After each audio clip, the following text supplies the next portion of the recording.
I actually live down at Noarlunga, so a long way from here, and with my parents, but it wasn't working out and I moved out. And because I could never get on Centrelink or anything because they worked and I couldn't get money. So I moved and got some money, and then I got put through to Job Prospects, and I've been with them since.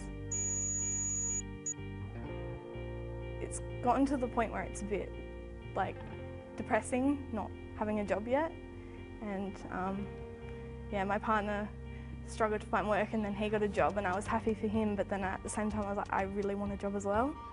So yeah, it's been hard. Have you had a job before? I was casually employed in Glenelg Community Hospital on the Decembers of 2013 and 15.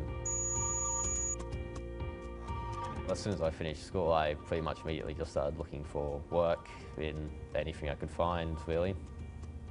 And yeah, that's about it, just started looking for work. It can be pretty, sad sometimes, because a big issue is you'll contact a lot of people, but you won't get contacted back. So it's that silence that's almost the worst. It's the silence that's the worst. So as a group, over the next few days, we're going to be creating this project, asking people for donations, finding out where to get our equipment for. And as we discussed, it's going to be a book exchange program. Do you think we would have permission? In Adelaide's struggling northern suburbs, Bradley and Tiffany are back in school. But this is no ordinary classroom. How would we open that letter to advise the people that we're raising the funds for? To whom it may concern. Yeah, all right. That's what I was thinking of. Yep. Think of the word. Yep. They're being taught what most of us take for granted, the basic skills needed to go out and find work. It could be the smallest thing, like working in teams, being able to communicate in a group, work on a project together, how to shake someone's hand, how to speak with respect, how to dress, and how to attend an interview.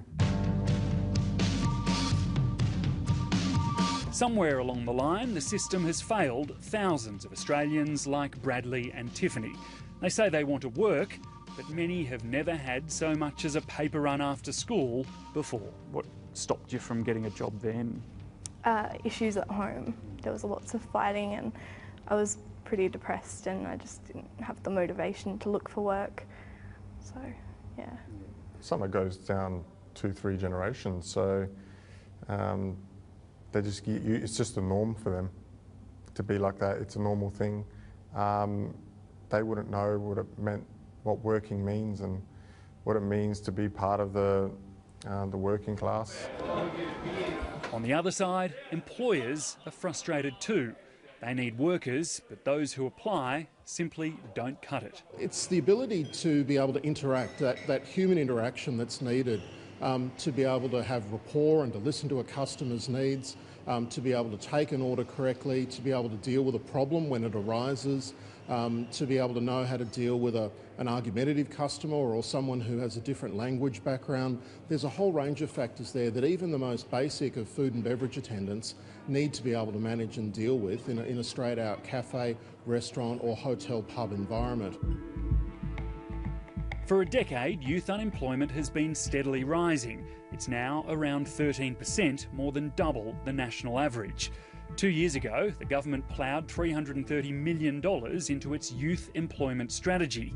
Now, another $840 million is going to a new program known as PATH, Prepare, Trial, Hire, to prepare those on welfare with employability skills training, trial them as interns with $100 a week additional welfare payments and $1,000 for businesses who take them on, and more incentives to hire them permanently, $6,500 to $10,000 for businesses who provide permanent work.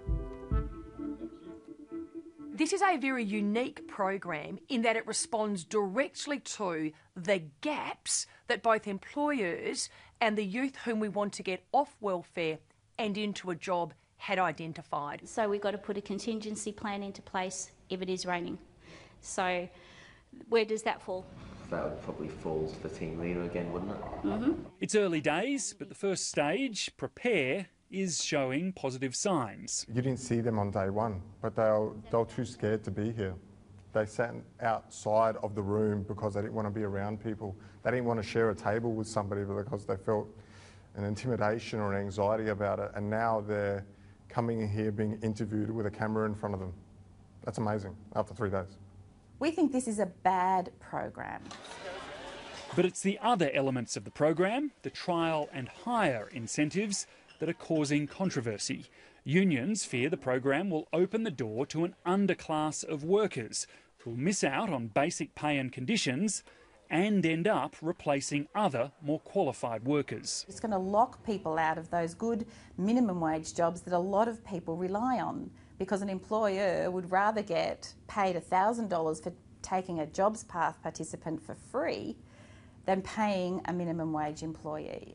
Blind Freddie could see that. So we really think this is a pathway to disaster. Look, there's no absolute guarantee of permanency. However, the system is designed to encourage young people to come off the unemployment lists, to have the opportunity to work within our hospitality venues, and obviously we'll want to keep and retain people who have got the skills and the right aptitude and attitude to work in the tourism and hospitality industry. If an employer is found to, at the end of the internship, dismiss the person, there will be an investigation, and in all likelihood they will be banned from using the program. There are people out there who will, cheat the system and just get their payments and just bludge for doll.